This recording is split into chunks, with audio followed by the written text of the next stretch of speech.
I was on my way to drop out of college when I got a text from a girl named Joanna in my psychology class. She said there was a new lab in town offering $20,000 to people to volunteer for some medical experiment. I didn't know whether to laugh or cry. You see, I didn't want to drop out of college, I just couldn't afford it. I'd flunked a few tests and my parents had stopped paying for my tuition fees because they were so disappointed in me. Well, I'd show them. I'd sign up for this experiment and get my cash dollar. I messaged Joanna back and asked her where I could sign up. She said she was driving over there now and would pick me up. Wow, this was too good to be true. When we pulled up at the address, I was a bit confused. It didn't even look like a hospital or anything. In fact, it looked a bit creepy. We walked towards the entrance, and I seriously felt like we were about to be murdered or something. The doors slid open, and inside, everything was white. It was so bright, I actually pulled my shades down. There was no one around, so I said, "Hello?" nervously, and suddenly, a man in a lab coat appeared from behind a glass door. I told him we were here for the experiment, and he handed us a bunch of forms to fill out, and said he'd be back in 10 minutes. I gulped. Was I actually doing this? But then a woman came out from another door, and she looked right at me and said, "This is the best thing you'll ever do." Well, that was settled then. I filled out the form, which was super basic. All it really asked for was my bank account details. Well, at least they were definitely going to pay me. That was all that mattered. I needed that money badly. Joanna went looking for the bathroom, and when the man in the lab coat appeared again, she wasn't back yet. I wanted to wait for her, and he said she'd already got started. I told him she'd left her bag, and he grabbed it and said, "Come on then, are you doing this or not? We haven't got all day, you know."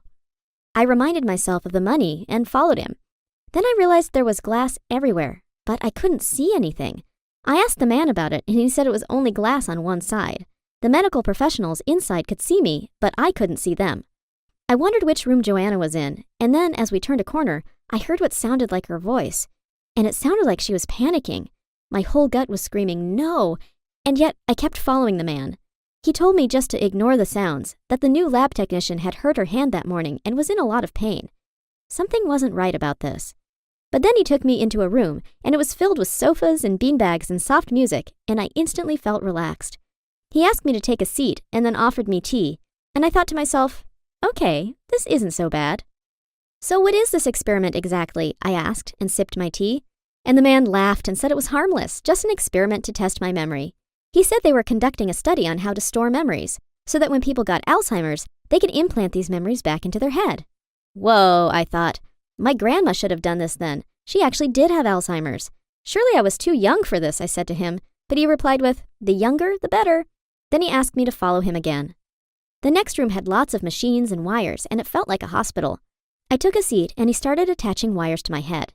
He said he would ask me a series of questions, and the wires would record my brainwaves along with the memories. Then, the next time I came to the lab, they'd test my memory again to see if anything changed. Hang on. Next time? I told him I thought this was a one-off thing, and he just smiled and said, "For $20,000, you need to come twice. Didn't you read the small print?" Then he hooked me up to the machine, and I won't lie, it hurt. I felt like my brain was being squashed. The first question he asked me was, "What was the saddest thing to ever happen to you?" And I described to him in detail when my little sister was in a car crash, and how she had died, and how our family hadn't been the same ever since. Then he asked me about the happiest moment of my life, and I honestly didn't know. I couldn't think of anything. And then I decided it was probably the day Damien asked me to be his girlfriend last year. The questions continued, all kinds of random questions. And then after a while, I really started feeling sick. My head felt fuzzy, and I couldn't remember anything. I must have fallen asleep because I woke up on the sofa in the nice room, and the man was standing there telling me I could go home now, and that I should come back in 1 month for the second part of the experiment. "And what about the money?" I asked him. He said they'd deposit the first half into my account before the end of the week. Then he opened the door, and I took that as my signal to leave. The first thing I did when I got out of there was to try and call Joanna, but she wasn't answering, and her car wasn't there anymore. I couldn't believe she'd just leave me there alone. I only made it about 50 meters before I had to stop. Suddenly, I didn't even know where I was going. I grabbed onto a nearby wall and slid down onto the ground, clutching my head. I took a headache tablet and hoped the pain would go away, but it kept getting worse. Somehow, I made it home. That night, I fell asleep really early, and the next day, I woke up to some missed calls from Joanna.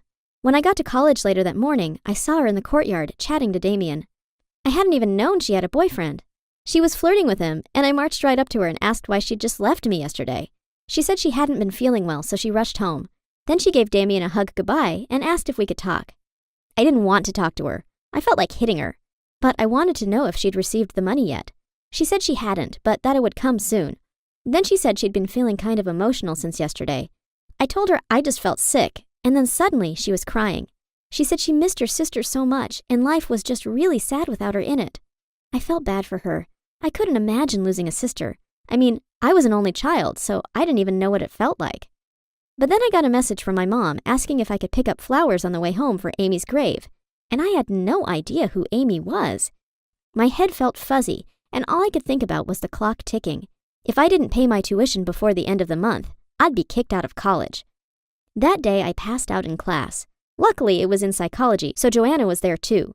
She was the one who brought me water, and when I'd woken up, she said she was worried about the experiment and that we should go back and tell them how we were feeling. We drove over there and everything looked the same as yesterday, except this time the doors didn't open when we pressed the button. We sat and waited for a while, and eventually a guy came out a side door smoking a cigarette. He was on his phone, so while he was distracted, we slipped inside. Oh my gosh, it was like a glass maze in there. I was freaked out knowing they could see us, and then I heard voices. Listen, man, I don't know what happened. The memories aren't on the database. I messed up, man. And then I heard, oh crap, look who it is. And then the same man from the day before came through a door and asked what we wanted. I told him I'd passed out and been having extreme headaches and said that I thought it was his fault. Then I demanded my money. He asked how we'd gotten inside and said we were trespassing and that he'd call the police if we didn't leave immediately. I was shocked. I told him we would call the police if he didn't pay us the money he owed us. I was really starting to regret this stupid experiment. Joanna and I left and said if we didn't get the money by the end of the week, we'd go to the police for reals. But then things just started getting worse. The headaches were unbearable, and I went home without the flowers, and my mom was super mad at me. We got in the car, and she said it was not okay for me to just forget about my sister like this. I didn't understand. I asked Mom if she was feeling all right, and said this was kind of weird because I'd never had a sister. And then she just lost it. She told me I was acting like a selfish brat, and then she told me to get out of the car and that she'd go to the graveyard alone and pick up some tulips herself. I got out, and the headaches came back. I messaged Joanna and said I really didn't feel well, and then she said we could meet in an hour at the coffee shop near the park. It started to rain, and Joanna still hadn't arrived, so I called her. She said she was in the graveyard, and so I walked over there. Then I saw my mom driving by. She wound down the window and said she'd see me at home, then drove off. I wandered into the graveyard and saw Joanna sitting next to a grave. There were some beautiful tulips there, just like the ones my mom always had at home. And then Joanna said this was her sister's grave. I looked at the name and said to her, but that's not your surname. That's my surname. And she said it had confused her too. Then my phone rang and it was Damien. He said that Joanna had been messaging him a lot, acting like she was his girlfriend. I said that's because she was his girlfriend and hung up. This was all too much. And then I remembered my mom had said the name Amy that morning. And this grave said Amy. And the headache came back and I thought I was going to fall over. I told Joanna I couldn't handle this. Something wasn't right. I told her I didn't want to talk anymore. I went home and the first thing my mom said was that she'd seen a sweet young girl going towards Amy's grave, but she didn't recognize her. And then I looked around the hall and there were family photos of me, my mom, my dad, and another girl. Was this Amy? Why couldn't I remember her? And suddenly it came rushing back. The man in the lab coat saying they were storing memories, implanting them. What if they'd just implanted my memories into Joanna by accident? And then Joanna called, and she sounded hysterical, saying she'd never had a sister, that her mom was worried about her, that Damien had called saying he was my boyfriend, not hers. And then I knew the medical experiment had gone seriously wrong. I called the police. I told them the address of the lab and said I thought there were people operating illegally there. An hour later, the police turned up at my door, saying there had been a fire, that the lab I mentioned had burned down, and they couldn't find any information about it. I wanted to scream. What about my money? They'd completely tricked us. I told the policemen about the experiment, and they looked horrified and said there was no way this kind of thing was okay. Joanna and I both got taken to the police station and had to explain everything. And it turns out she'd not been asked any questions about memories. She'd just been hooked up to a machine and said it had really hurt. And afterwards, her head had felt different. She still believed she had a sister called Amy who'd died, but then I explained that this was my memory, that they'd somehow implanted into her brain. It honestly feels like some kind of sci-fi horror story. And yet, this is my reality. The police are still investigating, and I really hope they find those criminals soon. The worst part of it all isn't that I didn't get my money. It's that I can't remember my sister. I feel like they stole my memory and gave it to Joanna. It must be pretty bad for her though, because she has this fake memory in her brain and it tortures her. As for Damien, he was my boyfriend all along, and now that Joanna understands what happened, she's backed off. This is seriously messed up though, and I fear my life has been changed forever. Fingers crossed the headaches die down and no more side effects appear. How could I have been so stupid? I live in a nice neighborhood with my mom and my dad. My dad works the night shift, and my mom always has worked from home. Now, I love my mom. I really do, but she's kind of a dork. She's a little bored at home, so she always picked up weird hobbies. There was refinishing furniture, building birdhouses, raising exotic animals, ghost hunting, you name it, she's done it. The worst part is, she hasn't been good at any of them. That's why when she started acting unusual at first, I assumed she had just picked up a new hobby. But as the days progressed, things got weirder and weirder. My mom started rushing me to go to bed. I'm 16 years old, and she was snapping at me to get in bed at 9. She was fine with it for a while, but soon, she was getting aggressive about it. I told her I couldn't go to bed that early, and she told me I should take some sleeping medicine to knock out. I started locking myself in my room and pretending I was asleep, just to see if I could hear anything that was going on. I always heard voices, a lot of them, but they always seemed kind of distant and hushed. One night, I couldn't stand it, so I walked downstairs to get a glass of water. I could hear the voices a lot more clearly, and it seemed like they were all coming from the basement. My mom must have heard my footsteps because in an instant, she was at the top of the stairs screaming at me to go to bed. I couldn't believe it. She looked so mad, and she had these weird marks on her face that looked like ancient writing or something. That's when I started to feel a little scared. Her hobbies had always been kind of endearing and harmless and dorky. This felt different. For the next few days, I paced in my room trying to figure out what I was going to do. As I passed the window one day, I saw them. A group of adults, all in a line, wearing black cloaks and paint on their faces. They walked through the backyard towards the back door. I dropped to the ground so they wouldn't see me. People in black cloaks entering your house in the dead of night is never a good thing. When I asked my mom about it, oh man, did it not go well. She told me I must not be getting enough sleep if I'm seeing crazy things like that. Then she wanted to take me to a doctor or something because I was seeing things. I know what I saw, and she knows exactly what I saw too. The next day, I snuck down while they were in the basement. I pressed my ear to the door trying to hear something. Anything that would help me understand what was going on. I had to prove to myself that my mom wasn't evil. When I pressed my ear to the door, I could hear everything a lot more clearly. I heard my mom's voice yelling some really scary things. She talked about how she was the one people should be worshiping. She was the chosen one, the one with the power. I fell away from the door horrified. I couldn't listen to anymore. Was my mom leading a cult? I'd never heard her say anything like that before in my life. She sounded so confident, so angry. She sounded like a cult leader. And for the first time, I was really actually scared of my mother, who I used to think was so sweet and innocent. I ran up to bed. I had to tell Dad. I had to get more proof. I had to do something. First, I had to go in the basement. Mom went grocery shopping the next morning, and that was my chance. I ran down into the basement as fast as I could. I had to get this done before she got home, but I wasn't prepared for what I'd find down there. Those dark cloaks everyone had been wearing, creepy candles, even giant creepy banners with a weird-looking symbol on them. In fact, everything had that symbol on them. The candles, the cloaks, the banners. I picked up a book at the front. It almost looked like a rule book, like their Bible. I opened the pages to see if I could get any answers, but the whole inside was blank. Was there a special way to read it? Did they have a secret light or a powder they used or something? Just as I was trying to investigate the book, I heard a door open upstairs. Mom shouldn't have been home for at least another hour or two. She had just left. I pocketed the book. There was no time for me to get upstairs without being seen, so I I crawled under the staircase in between all of our storage boxes and waited. The door to the basement opened. Sure enough, my mom started walking down the stairs, mumbling to herself.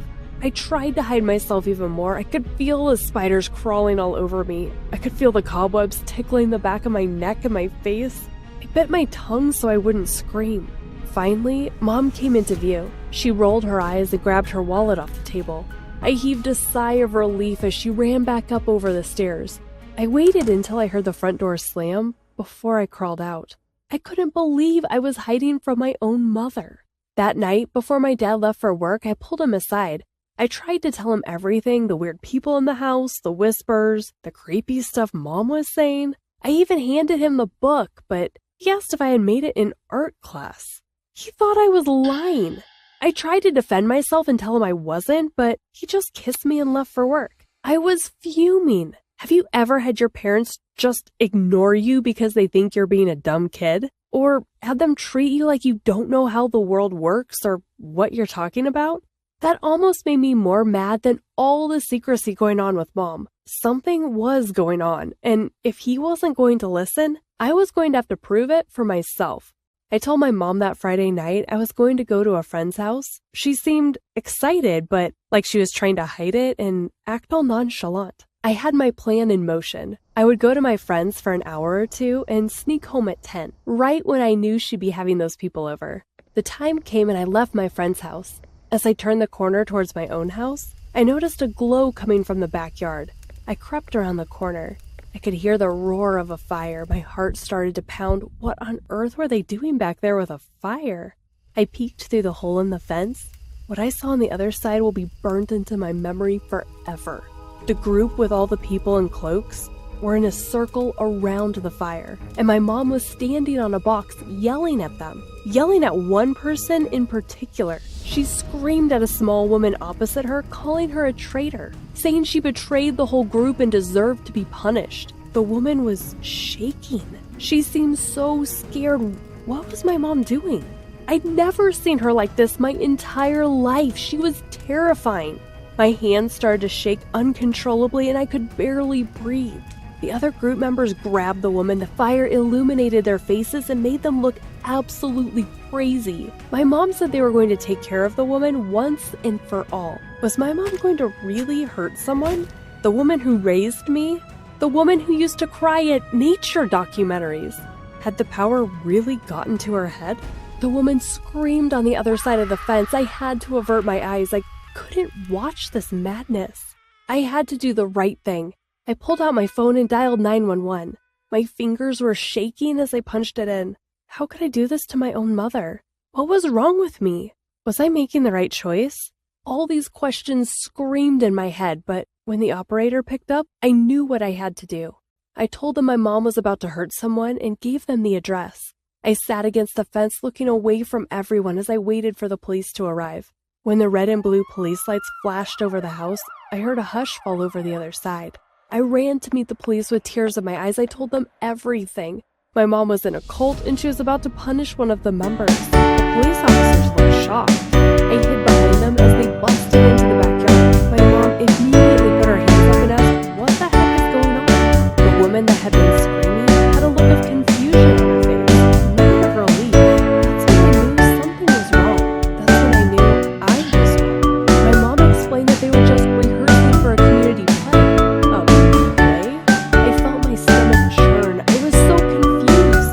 My mom explained to the police that the play was premiering next Saturday and even handed them a poster. With that, the police left, warning me not to call in with a false alarm again. I felt hot tears sting my face. I asked my mom why she'd been so secretive. Why she'd been so mean. She explained that she wasn't going to tell us until opening night because she didn't want us to make fun of her.